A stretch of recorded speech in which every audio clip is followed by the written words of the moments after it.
तो hello friend, कैसे आप लोग। आई होप कि आप लोग बहुत ही अच्छे होंगे एंड अपनी अपनी एग्ज़ाम की तैयारी कर रहे होंगे, है कि नहीं।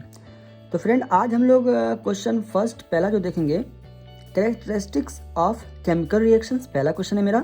एंड दूसरा है एक्सोथर्मिक रिएक्शंस एंड तीसरा है इंडोथर्मिक रिएक्शंस। इसको आज हम लोग देखेंगे। ये सीबीएसई वाले बच्चों के लिए है एंड बिहार वाले बच्चे जो बिहार बोर्ड से एग्ज़ाम देने वाले हैं उसके लिए वो पहला क्वेश्चन जो होगा वो रासायनिक अभिक्रिया की विशेषताएं होगा। ठीक है, इसका हिंदी होता है कैरेक्टरिस्टिक्स ऑफ केमिकल रिएक्शंस का हिंदी जो होता है वो होता है रासायनिक अभिक्रिया की विशेषताएं। एंड दूसरा क्वेश्चन जो है एक्सोथर्मिक रिएक्शंस, उसको हिंदी में कहते हैं हम लोग उष्मा क्षेपी अभिक्रिया। ओके, उष्मा क्षेपी अभिक्रिया कहते हैं।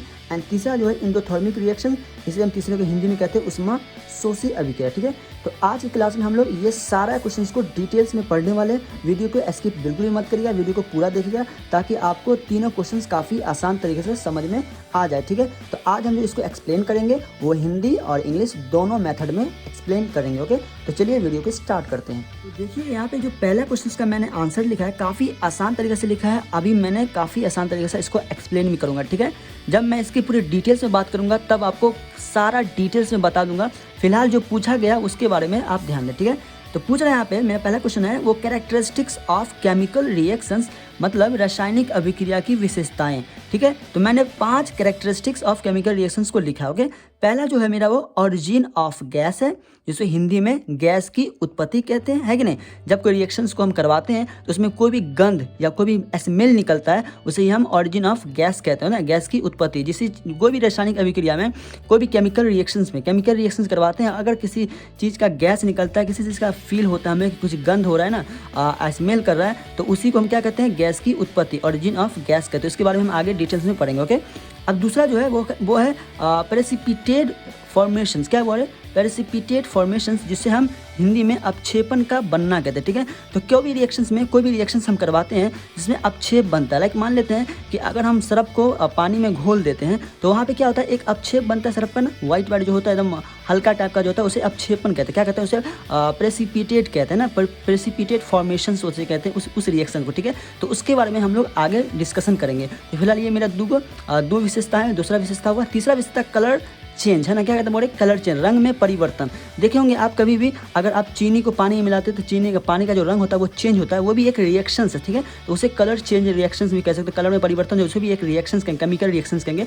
उसके बारे में हम आगे बात करेंगे। ठीक है, और चौथा जो विशेषताएं हैं, बोले तो कैरेक्टरिस्टिक है, वो है चेंज इन टेम्परेचर। टेम्परेचर में चेंज मतलब ताप में परिवर्तन। हिंदी में क्या कहेंगे बोले, ताप में परिवर्तन। इंग्लिश में कहेंगे चेंज इन टेम्परेचर्स, मतलब किसी भी रिएक्शंस को करवाते हैं तो उसका टेम्परेचर, किसी का टेम्परेचर, कोई भी रिएक्शंस में किसी का टेम्परेचर हाई हो जाता है और किसी का टेम्परेचर लो हो जाता है। तो उस केस में उस केमिकल रिएक्शन से होता है उसे हम चेंज इन टेम्परेचर, ये भी एक रिएक्शन से, इसके बारे में हम आगे पढ़ेंगे। जैसे लाइक मान लेते हैं, एक छोटा सा भी एग्जाम्पल आपको दे दूँ कि अगर आप किसी चूना को पानी में डाल देते, ठीक है, मतलब कुछ चूना डालते होता है, गर्म होता है पानी ना, तो वो क्या होता है, एक टेम्परेचर मतलब टेम्परेचर हाई हो जाता है ना, तो उसी को हमें केमिकल रिएक्शंस, उसे भी हम केमिकल रिएक्शंस कहेंगे। उसके बारे में हम लोग आगे डिस्कशन करेंगे। ठीक है, कोई दिक्कत, चलिए।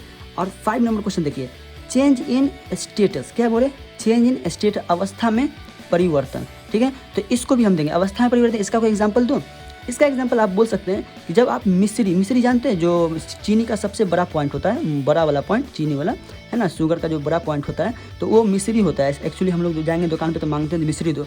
तो एक बात बताइए कि वो ठोस होता है, बहुत ज़्यादा मजबूत होता है। चीनी भी ठोस होता है पर उसमें उसके अकॉर्डिंग ये ज़्यादा मजबूत होता है। तो अगर वो हम उसको पानी में घोल देते तो वो क्या होता है, लिक्विड में कन्वर्ट हो जाता है ना, तो वही होता है अवस्था में परिवर्तन। क्या होता है, कोई ऐसा रिएक्शन होता है जिसका जो बना होता है वो ठोस का बना होता है, लेकिन वो रिएक्शन करने के बाद क्या होता है, वो लिक्विड में क्या होता है, कभी कभी मिक्स हो जाता है और कभी कुछ होता है, कभी कुछ होता है। तो आगे हम लोग देखेंगे केमिकल रिएक्शंस में, जब टाइप ऑफ केमिकल रिएक्शन पढ़ेंगे तब हम उसमें देखेंगे। ठीक है, तो ये था मेरा कैरेक्टरिस्टिक्स ऑफ केमिकल रिएक्शन, रासायनिक अभिक्रिया में रासायनिक अभिक्रिया की विशेषताएं। फिर से मैं बता देता हूँ, पहला है ऑरिजिन ऑफ गैस, जिसे हम हिंदी में गैस की उत्पत्ति कहते हैं। प्रेसिपिटेट, जिसे हम प्रेसिपिटेट फॉर्मेशन, जिसे हम अपक्षेपण का बनना कहते हैं। तीसरा कलर चेंज, जिसे हम रंग परिवर्तन कहेंगे। चेंज इन टेम्परेचर, ताप में परिवर्तन कहेंगे। एंड चेंज इन स्टेटस, अवस्था में परिवर्तन कहेंगे। ठीक है, तो अगर आपको एग्जाम में पूछा जाए, अगर पूछे tell me about characteristics of chemical reactions 2 अगर 2 केमिकल रिएक्शंस के बारे में पूछे, कैरेक्टरिस्टिक के बारे में पूछे, तो आप ऑरिजिन गैस के बारे में बता सकते हैं और या फिर कलर चेंज के बारे में, इस पाँचों में से किसी के बारे में बता सकते हैं, ठीक है। तो ये सारा का डिटेल हम अगले वीडियो में पढ़ेंगे, ठीक है। तो ये फिलहाल मैं 5 को बता दिया हूँ, कैरेक्टरिस्टिक ऑफ केमिकल रिएक्शन, ठीक है। रासायनिक अभिक्रिया की विशेषताएं, क्या क्या विशेषताएं ये बता दिए। जब इसके बारे में रिएक्शन देखेंगे तो सारा डिस्कशन कर लेंगे, ठीक है। उस सारा रिएक्शन इसके अंदर इंक्लूड हो जाएगा। जब भी कभी कोई रिएक्शन करवाएंगे तो कभी टेम्परेचर लो हो जाता है, कभी टेम्परेचर हाई होगा, कभी कलर चेंज हो जाएगा, कभी क्या होता है अपक्षेपण बनेगा, आई मीन प्रेसिपिटेट फॉर्मेशंस हो जाएगा, और ऑरिजिन गैस कभी क्रिएट होगा। तो सारा रिएक्शन में मिक्सिंग पॉइंट हो जाता है, सब का सब यहाँ पे मिलेगा, ठीक है। तो ये जो है कैरेक्टरिस्टिक ऑफ केमिकल रिएक्शंस, ये 5 है, ठीक है। मैंने 5 लिख दिया, origin of gas, precipitate of formations, colour change, change in temperature, change in status, ठीक है। तो ये मेरा हो गया पहला क्वेश्चन का आंसर, ओके। एंड अब हम लोग चलते हैं अगले क्वेश्चन में, एक्सोथर्मिक रिएक्शंस क्या है उसको देख लेते हैं। तो वो काफ़ी इंपॉर्टेंट है, बहुत ही इंपॉर्टेंट है, एग्जाम में कई बार इस चीज़ को रिपीट किया गया, ठीक है। इसको अच्छे से आप समझिएगा, ठीक है। तो चलिए चलते हैं हम लोग अब एक्सोथर्मिक रिएक्शन में। तो चलिए अब हम लोग देख लेते हैं क्वेश्चन नंबर 2, जिसका नाम है एक्सोथर्मिक रिएक्शंस, हिंदी में कहते हैं उष्माक्षेपी अभिक्रिया, ठीक है। तो आपको क्वेश्चन जो आएगा वो रहेगा what is the exothermic reactions, and Hindi वाले मीडियम जो पूछेंगे उष्माक्षेपी अभिक्रिया क्या है, ठीक है। तो आपको आंसर्स में ये लिखना है। इसके बारे में हम लोग आगे भी काफ़ी डिटेल्स में पढ़ेंगे, एक्सोथर्मिक रिएक्शंस क्या है, किसे कहते हैं, ठीक है। काफ़ी हम लोग एग्जाम्पल के साथ लिखेंगे, ठीक है। लेकिन अभी डिस्कशंस कर देता हूँ, क्योंकि अभी जो पढ़ा रहा हूँ इसके अंदर आ गया था, तो इसके बारे में हम सोचे कि डिस्कस कर देते हैं, ठीक है, डिस्कशन कर देते हैं। तो अभी सिर्फ मैं इसके बारे में डिस्कशन कर रहा हूँ, इसको काफ़ी डिटेल में अभी नहीं पढ़ा रहा हूँ, ठीक है।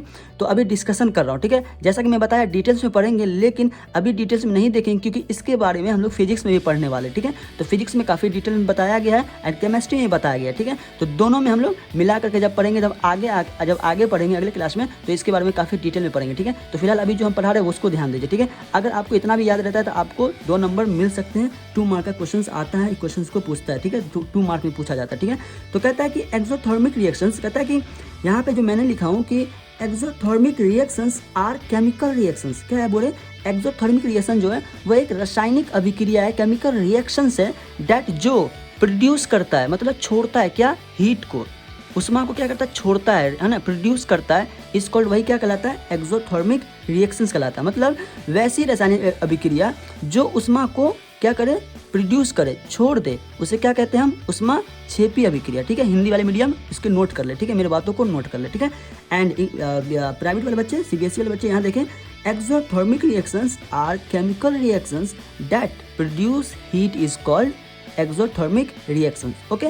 आप इसको इस तरह ही बोल सकते हैं, the chemical reactions in which, वैसा रासायनिक अभिक्रिया जिसमें द हीट इज रिलीज, मतलब उसमें वो क्या करता है, रिलीज करता है, छोड़ देता है, is known as an exothermic reaction, वो एक एक्सोथर्मिक रिएक्शन के नाम से जाना जाता है, ठीक है। तो आपको इस तरह भी लिख सकते हैं और आप इस तरह भी लिख सकते हैं, दोनों एकदम बेस्ट आंसर आपका, ठीक है।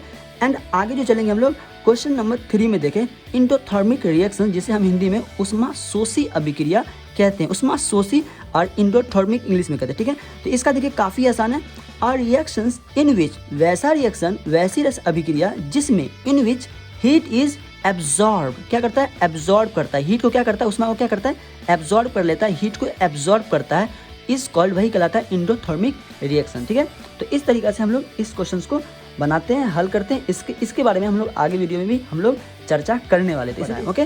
तो आज के लिए हम इतना ही रहने देते हैं, फिर मिलते हैं हम लोग अगले क्लास में, काफ़ी डिटेल्स में पढ़ेंगे, उस क्लास में हम आपको काफ़ी डिटेल में बता देंगे exothermic reactions and endothermic reactions के बारे में, ठीक है। तो आज के लिए इतना ही, फिर मिलते हैं हम लोग अगले क्लास में।